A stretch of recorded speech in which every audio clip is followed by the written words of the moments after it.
சென்னையில் வாகனங்களை நிறுத்த முறையான வாகன நிறுத்துமிடங்கள் இல்லாததால் வாகன ஓட்டிகள் வேறு வழியின்றி தங்களது வாகனங்களை நெரிசல் மிகுந்த பகுதிகளில் நிறுத்திச் செல்ல வேண்டியுள்ளது. அப்போது பல இடங்களில் நோ பார்க்கிங் அறிவிப்பு பலகைகள் இருப்பதால் வாகன ஓட்டிகள் பெரும் அவதிக்குள்ளாகியுள்ளனர்.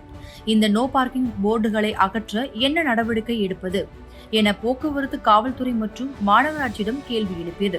இந்நிலையில் இன்று சென்னை போக்குவரத்து போலீசார் முன் அனுமதியின்றி நோ பார்க்கிங் பலகைகள், தடுப்புகள் அல்லது இதுபோன்ற தடைகளை பொது சாலைகளில் வைக்க எந்த ஒரு தனிநபருக்கோ, குடியிருப்பு சங்கங்களுக்கோ அல்லது வணிக நிறுவனங்களுக்கோ அனுமதி இல்லை எனவும், மேலும் அங்கீகரிக்கப்படாத இடங்களில் நோ பார்க்கிங் பலகைகள், தடுப்புகள் மற்றும் பிற இடையூறுகளை வைத்த தனிநபர்கள் மற்றும் நிறுவனங்கள் அவற்றை உடனடியாக அகற்ற வேண்டும். வாகனம் நிறுத்தும் தொடர்பான பலகைகளை வைப்பதற்கு முன் சம்பந்தப்பட்ட போக்குவரத்து அதிகாரிகளிடமிருந்து உரிய அனுமதிகளை பெற வேண்டும் என்றும் கூறியுள்ளார்.